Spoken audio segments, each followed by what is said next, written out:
Hello जय हिंद दोस्तों, मैं आप सभी लोगों का अपने चैनल एमएमजे क्लास में सभी का स्वागत करता हूं। आशा करता हूं आप सभी अच्छे होंगे, बेहतरीन होंगे, शानदार होंगे। तो आप लोग लगातार क्लास देख रहे होंगे, नहीं देख रहे होंगे तो देखते रहिएगा और रिवाइज करते ही रहिएगा। आज हम पढ़ने वाले हैं प्राचीन भारत इतिहास का। कौन सा चैप्टर पढ़ रहे थे? गुप्त एवं गुप्तोत्तर युग। कौन सा चैप्टर की प्रैक्टिस कर रहे थे? गुप्त एवं गुप्तोत्तर युग। आज इस चैप्टर की क्लास 3 है। कौन सी क्लास है?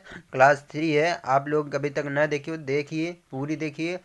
और हम पूरे प्राचीन भारत इतिहास का चैप्टर वाइज क्वेश्चन प्रैक्टिस करा रहे हैं। तो आप किसी भी एग्ज़ाम की तैयारी कर रहे हैं, चाहे रेलवे हो, चाहे एसएससी हो, चाहे यूपी से रिलेटेड कोई भी एग्ज़ाम हो, चाहे बिहार से रिलेटेड कोई एग्ज़ाम हो, या दिल्ली पुलिस, दिल्ली एसआई, कोई भी एग्ज़ाम हो, वनडे एग्ज़ाम, सभी के लिए एक क्लास चलाई जा रही प्रैक्टिस के लिए। तो आप लोग से गुजारिश है, हमारे क्लास में जुड़िए, पूरी क्लास देखिए और क्वेश्चनों को रिवाइज करते रहिएगा। कोई भी चैप्टर, जिस चैप्टर से मैं क्वेश्चन प्रैक्टिस करा रहा हूँ, उस चैप्टर को रिवाइज करते रहिएगा आप लोग ना, और डेली देखते रहिएगा। तो आप लोग कोई भी एग्ज़ाम देने बैठेंगे, हर एक उस चैप्टर से क्वेश्चन आएगा तो ज़रूर के ले जाएंगे। मगर आपसे एक निवेदन है, क्लास को पूरा देखिए और डेली रिवाइज करते रहिएगा। मुश्किल से 15-20 मिनट की क्लास रहती है, ज़्यादा लंबी क्लास नहीं रखते हैं। 15 मिनट 20 मिनट की क्लास रहती है। आप फुल रिवाइज कर सकते हैं एक बार, और रिवाइज करते रहेंगे, आपको अच्छा परिणाम मिलेगा आपके परीक्षा में, याद रखिएगा। तो चलिए बिना टाइम वेस्ट के क्लास को स्टार्ट करते हैं। तो आज का पहला क्वेश्चन देखते हैं। पहला क्वेश्चन है, चीनी यात्री सुंग युन ने भारत की यात्रा की थी। चीनी यात्री सुंग युन ने भारत की यात्रा कब की थी? तो 518 ईस्वी से लेकर 521 ईस्वी तक की थी। याद रखिए कब की थी? 518 ईस्वी से लेकर 521 के बीच में चीनी यात्री सुंग युन ने भारत की यात्रा की थी। भारत की यात्रा की थी। तो आप लोग चैनल पर नए आए हो तो चैनल को सब्सक्राइब कर लीजिए। आप डेली क्लास देखने के लिए चैनल को सब्सक्राइब कर लीजिए। अपने दोस्तों भाइयों के साथ भी शेयर कीजिए जो लोग गवर्नमेंट एग्जाम की तैयारी करना है। तो अगला क्वेश्चन है, कहा जाता है कि शतरंज का खेल अद्भुत हुआ था। कहा जाता है कि शतरंज का खेल अद्भुत हुआ है। तो अद्भुत कहाँ पे हुआ? तो दोस्तों भारत में। कहाँ पे अद्भुत हुआ था? भारत में अद्भुत। शतरंज का खेल कहाँ अद्भुत हुआ था दोस्तों? भारत में। बहुत इंपॉर्टेंट क्वेश्चन है। अगला क्वेश्चन है, शूद्रक द्वारा लिखी हुई प्राचीन भारतीय पुस्तक मृच्छकटिकम का विषय क्या था? शूद्रक द्वारा लिखी गई प्राचीन पुस्तक मृच्छकटिकम का विषय क्या था? ये विषय पूछ रखा है। तो विषय क्या था दोस्तों?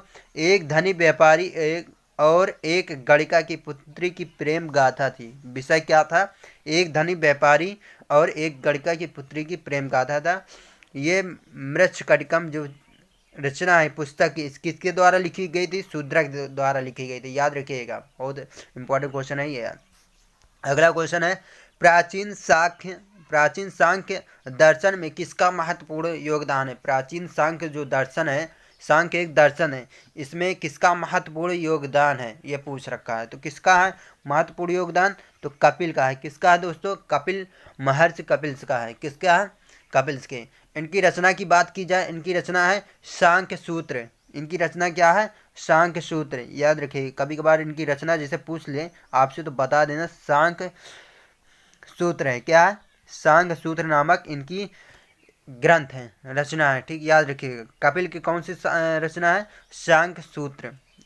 सांख्य सूत्र कौन सी है? सांख्य सूत्र है, याद रखिएगा। अगला क्वेश्चन है, कपिल मुनि द्वारा प्रतिपादित दार्शनिक प्रणाली है। कपिल मुनि द्वारा प्रतिपादित दार्शनिक प्रणाली क्या है? तो दोस्तों सांख्य दर्शन। क्या है? सांख्य दर्शन। तो आपका ऑप्शन बी सही रहेगा। अगला क्वेश्चन है, सांख्य दर्शन प्रतिपादित किया गया। सांख्य दर्शन किसने प्रतिपादित किया था? तो किसने किया था? कपिल द्वारा। किसके द्वारा? कपिल द्वारा प्रतिपादित किया गया था सांख्य दर्शन को। तो आपका ऑप्शन सी सही रहेगा दोस्तों। अगला क्वेश्चन है, योग दर्शन के प्रतिपादक हैं। योग दर्शन के प्रतिपादक कौन है? बहुत इंपॉर्टेंट क्वेश्चन है दोस्तों। तो योग दर्शन के प्रतिपादक कौन है? पतंजलि। कौन है? पतंजलि है। कौन है? पतंजलि। योग दर्शन के प्रतिष्ठापक आचार्य भी माने जाते हैं। क्या माने जाते हैं? योग दर्शन के प्रतिष्ठापक प्रतिष्ठापक आचार्य भी माने जाते हैं। आचार्य भी माने जाते हैं, भी माने जाते हैं। कौन? पतंजलि, महर्षि पतंजलि ने। ठीक, याद रखिएगा। अगला क्वेश्चन है, योग के आविष्कारक थे, योग के आविष्कारक कौन थे? तभी हमने बताया था, कौन था? पतंजलि। कौन थे? पतंजलि। योग के आविष्कारक कौन है?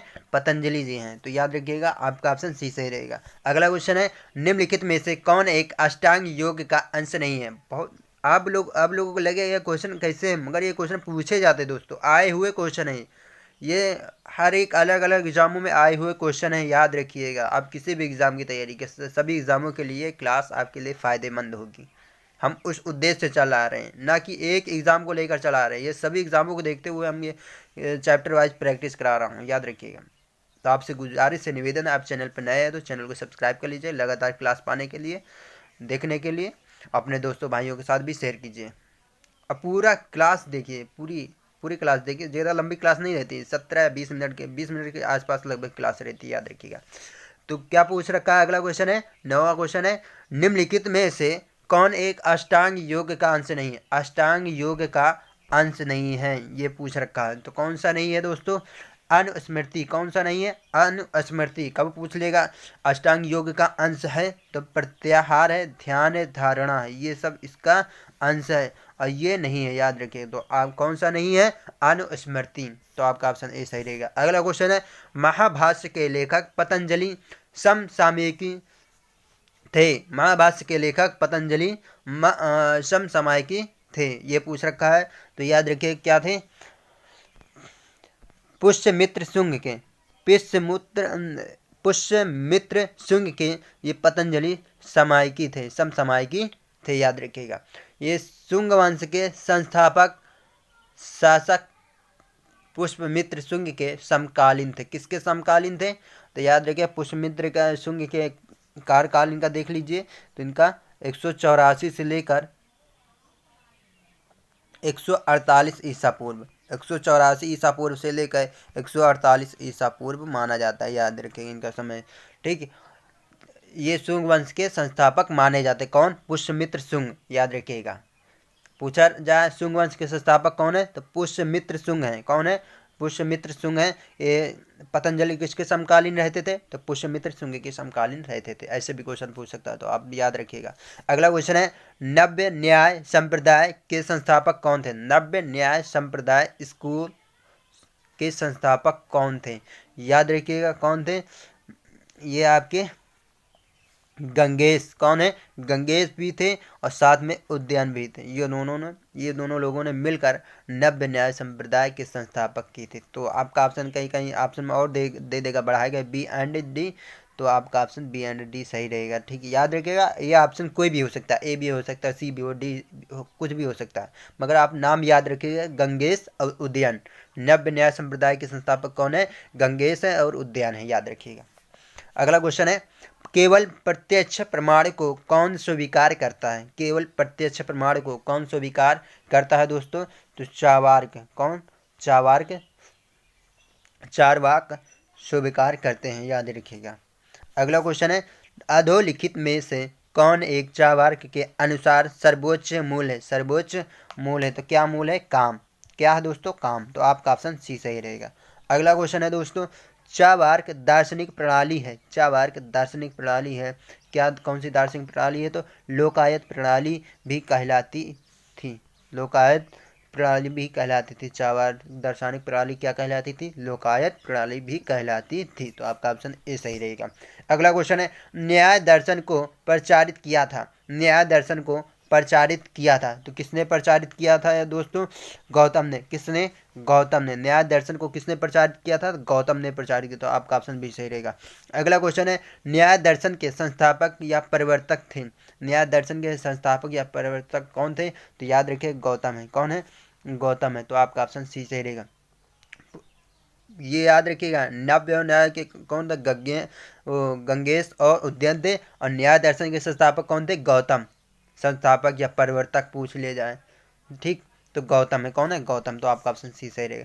मीमांसा का प्रणेता कौन थे?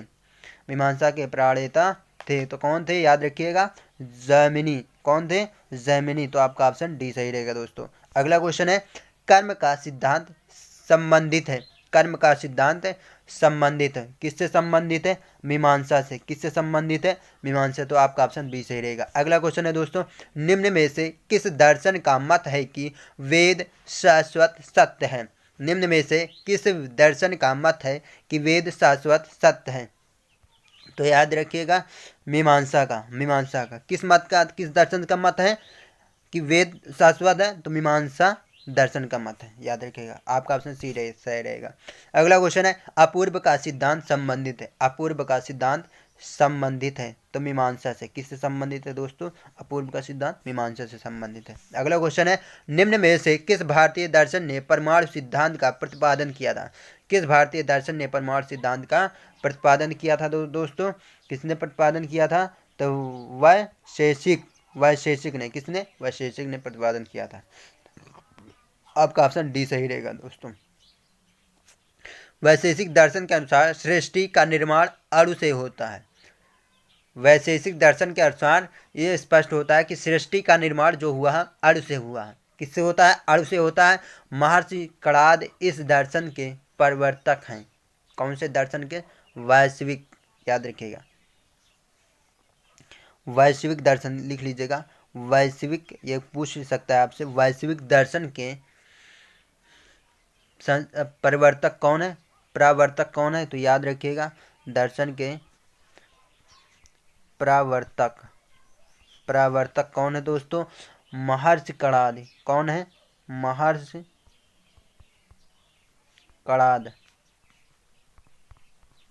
ये इंपॉर्टेंट बैठेगा क्वेश्चन। ये इंपॉर्टेंट क्वेश्चन है दोस्तों, पूछ सकता है। वैश्विक दर्शन के प्रवर्तक कौन है? महर्षि कणाद है, याद रखिएगा। अगला क्वेश्चन है, निम्न में से किस भारतीय परमाणुवाद का जनक कहा जाता है? निम्न में से किस भारतीय परमाणुवाद का जनक कहा जाता है? तो किसे कहा जाता है दोस्तों? महर्षि पतंजलि को। किसको कहा जाता है दोस्तों? महर्षि पतंजलि को कहा जाता है। तो आपका ऑप्शन डी सही रहेगा। अगला क्वेश्चन है, निम्न युग्मन में से कौन सा एक भारतीय षड्दर्शन का भाग नहीं? निम्न युग्मन में से कौन सा एक भारतीय षड्दर्शन का भाग नहीं है? तो दोस्तों क्या नहीं है? लोकायत और कापालिक। लोकायत और कपालिक। तो आपका ऑप्शन सी सही रहेगा। अगला क्वेश्चन है, लोकायत दर्शन किसको कहा जाता है? बहुत इंपॉर्टेंट क्वेश्चन है। लोकायत दर्शन किसको कहा जाता है दोस्तों? तो चारवाक को। किसको कहा जाता है? चारवाक को। तो आपका ऑप्शन सी सही रहेगा। अगला क्वेश्चन है, अद्वैत दर्शन के संस्थापक हैं। अद्वैत दर्शन के संस्थापक कौन है? तो दोस्तों शंकराचार्य। कौन है? बहुत इंपॉर्टेंट क्वेश्चन है, बहुत बहुत बहुत इंपॉर्टेंट। ये पूछा जाता है आपके SSC, JD, MTS, UPSI, UP police, ये सभी एग्जामों में पूछे जाने वाले, बिहार पुलिस, बिहार एसआई और दिल्ली पुलिस, सभी एग्जामों के फेवरेट क्वेश्चन है ये सब। अद्वैत दर्शन के संस्थापक कौन है? तो कौन है? शंकराचार्य। कौन है? शंकराचार्य। तो आपका ऑप्शन ए सही रहेगा। रेलवे संबंधित जो एग्जाम होते हैं सभी से ये बहुत इंपॉर्टेंट क्वेश्चन है। शंकर के दर्शन को कहा जाता है, शंकर के दर्शन को क्या कहा जाता है? ये पूछ रखा है। क्या कहा जाता है दोस्तों? अद्वैतवाद। क्या कहा जाता है? अद्वैतवाद। शंकर के दर्शन को क्या कहा जाता है? अद्वैतवाद कहा जाता है। तो अभी पिछला क्वेश्चन क्या था? अद्वैत दर्शन के संस्थापक कौन है? तो शंकराचार्य है, याद रखिएगा। ये दोनों पॉइंट याद रखिएगा ना। अगला क्वेश्चन है, प्रच्छन्न बौद्ध किसे कहा जाता है? प्रच्छन्न बौद्ध किसे कहा जाता है दोस्तों? शंकर को। किसे कहा जाता है? प्रच्छन्न बौद्ध किसे कहा जाता है? शंकर को। किसको कहा जाता है? बोलिए, कमेंट करके बताइएगा। प्रच्छन्न बौद्ध किसे कहा जाता है? शंकर को कहा जाता है। अगला क्वेश्चन है, निम्नलिखित में से अद्वैत वेदांत के अनुसार किसके द्वारा मुक्ति प्राप्त की जा सकती है? कौन से अद्वैत वेदांत के अनुसार किसके द्वारा मुक्ति प्राप्त की जा सकती है? ये क्वेश्चन पूछ लिया है। तो ज्ञान के मामले, ज्ञान से। ठीक, आपका ऑप्शन ए सही रहेगा। अगला क्वेश्चन है दोस्तों, विशिष्ट अद्वैत सिद्धांत के संस्थापक कौन है? बहुत अच्छा क्वेश्चन है। विशिष्ट अद्वैत सिद्धांत के संस्थापक कौन है? रामानुजाचार्य। कौन है दोस्तों? रामानुजाचार्य। कौन है? रामानुजाचार्य हैं, याद रखिएगा। आपका ऑप्शन ए सही रहेगा। अगला क्वेश्चन है, निम्न में से किसका संबंध वेदांत दर्शन के साथ नहीं? किसका संबंध वेदांत दर्शन के साथ नहीं है? तो अभिनव गुप्त का संबंध वेदांत दर्शन से नहीं है। बाकी शंकराचार्य का, रामानुजा का, माधव जी का, इन तीनों लोगों का संबंध वेदांत दर्शन के साथ है। और किसका नहीं है? अभिनव गुप्त का नहीं है संबंध। अगला क्वेश्चन है, गधैया था। गधैया क्या था? ये पूछ रखा है। तो सिक्का था। क्या था दोस्तों? सिक्का। गधैया एक प्रकार का रजत सिक्का था। क्या था? रजत सिक्का था, जो उस टाइम में बोला जाता था।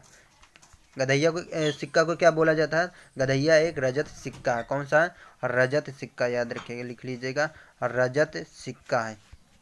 कंफ्यूज हो जाओगे आप लोग ये नाम कि क्या पूछ रहा है। ठीक, तो आप लोग सिक्का तक तो पहुंच ही नहीं पाओगे, दिमाग लगा ही नहीं पाओगे कि सिक्का बोला जा रहा है। तो याद रखिए एक रजत सिक्का है, याद रखिए। अगला क्वेश्चन है, मालव संवत, मालव संवत इस नाम से भी जाना जाता है। मालव संवत किस नाम से जाना जाता है ये पूछ रखा है, तो याद रखिए कृत संवत।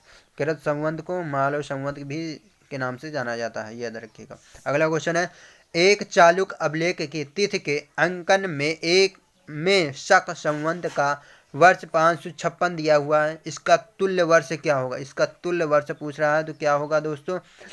633 ईस्वी। कौन सा? 633 ईस्वी। तो आप सॉरी 634 ईस्वी। कौन सा? 634 ईस्वी माना जाएगा। अगला क्वेश्चन है, पुराणों के अनुसार चंद्रवंशीय शासकों का मूल स्थान था। पुराणों के अनुसार, पुराणों में जो लिखित है उसके अनुसार चंद्रवंशीय शासकों का मूल स्थान क्या है दोस्तों? ये पूछ रहा है, तो प्रतिष्ठानपुर। क्या है? प्रतिष्ठानपुर। तो आपका ऑप्शन सी सही रहेगा। अगला क्वेश्चन है, मौखर शासकों की राजधानी थी। मौखर शासकों की राजधानी क्या थी? तो कन्नौज थी। क्या थी? कन्नौज। क्या थी? मौखर शासकों की राजधानी दोस्तों कन्नौज थी। तो आप लोगों को क्लास कैसी लगी? क्लास अच्छी लगी तो कमेंट करके जरूर बताइएगा। आप चैनल पर नए हैं तो चैनल को सब्सक्राइब कर लीजिएगा। फॉर ऑल एग्ज़ाम के लिए क्लास चलाई जा रही है, ना कि एक एग्ज़ाम को देखते हुए। जितने भी वन डे एग्ज़ाम होते हैं सभी एग्ज़ामों को देखते हुए ये क्लास चलाई जा रही है प्रैक्टिस के लिए। तो आप किसी भी एग्ज़ाम की तैयारी कर रहे हैं सभी एग्ज़ामों को देखते हुए प्रैक्टिस कर सकते हैं हमारे चैनल पे MMJ क्लास पे। तो आप अपने दोस्तों भाइयों के साथ भी शेयर कीजिए। आप जितना अच्छा देखेंगे, जितना अच्छे रिवाइज डेली करेंगे, उतना अच्छा आपका परिणाम रिजल्ट आएगा ज़रूर। कहते हैं मेहनत करोगे तभी आपको सफलता मिलेगी, तो मेहनत करने में कसर मत छोड़ो। ठीक, मेहनत तो कर ही सकते हो। ठीक, अपने दोस्तों भाइयों के साथ भी शेयर कीजिए। हाँ, समझे? और ये चैप्टर के अभी क्वेश्चन समाप्त नहीं हुए, और हैं अभी एक क्लास जहाँ तक और आएगी, एक एक या दो, एक ही आएगी। तो आप चैप्टर वाइज क्वेश्चन प्रैक्टिस करेंगे तो उतना अच्छा आपको फ़ायदा मिलेगा। ठीक, कि इस चैप्टर से किस हिसाब से क्वेश्चन पूछे जाते हैं आप पढ़ेंगे, ये रिवाइज करेंगे तो आप डेली डेली रिवाइज करेंगे, डेली पढ़ेंगे तो आपको परीक्षा में सफलता जरूर मिलेगी। ठीक, तो जय हिंद जय भारत दोस्तों। अगली क्लास देखने के लिए चैनल को सब्सक्राइब कर लीजिए।